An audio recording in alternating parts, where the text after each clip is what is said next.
Hello guys, ഇന്ന് പതിവ് പോലെ വൈകുന്നേരം ഇപ്പോൾ ഗ്രൗണ്ടിലേക്ക് പോകുമ്പോൾ ചുമ്മാ നബീൻ്റെ വീട്ടിൽ കയറുന്നത്. അവിടെ നല്ല കൊല്ലയിട്ട് പച്ചമാങ്ങ, പക്ഷെ കുറച്ചും കൂടി വലുതായി പഴുത്തിട്ട് പറിക്കാമെന്ന് കരുതി. പക്ഷെ അപ്പോഴേക്കും അഭിലാഷ് ഒരു വടിയൊക്കെ ആയിട്ട് വന്നു കഴിഞ്ഞിട്ടുണ്ട്.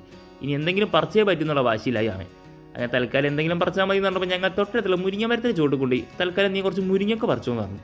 അവൻ എന്തായാലും ഓക്കെ എന്ന് പറഞ്ഞ് അത് കയറി പറിക്കാൻ തുടങ്ങി. അതും അത്യാവശ്യം നല്ല ഉയരത്തിലായിരുന്നു. പിന്നെ അവിടെ ഒരു തിണ്ണാവിലൊക്കെ ഏഞ്ഞ് വലിഞ്ഞ് കയറി ഒരു 3-4 മുരിങ്ങയൊക്കെ മാക്സിമം പറിച്ചെടുത്തിട്ടുണ്ട്. ബാക്കിയുള്ളതൊക്കെ അത്യാവശ്യം നല്ല ഉയരത്തില്ല. ഇതാണെങ്കിലോ അത്യാവശ്യം മൂന്ന് അങ്ങ് എത്തിയ മുരിങ്ങയ്ക്കാണ്. പിന്നെ അവൻ എന്തായാലും പറിക്കാൻ മൈൻഡ് സെറ്റാക്കി വന്നല്ലേ എന്ന് കരുതി ഞങ്ങളൊന്നും പറഞ്ഞില്ല, എന്തെങ്കിലുമൊക്കെ ചെയ്യട്ടെ എന്ന് കരുതി.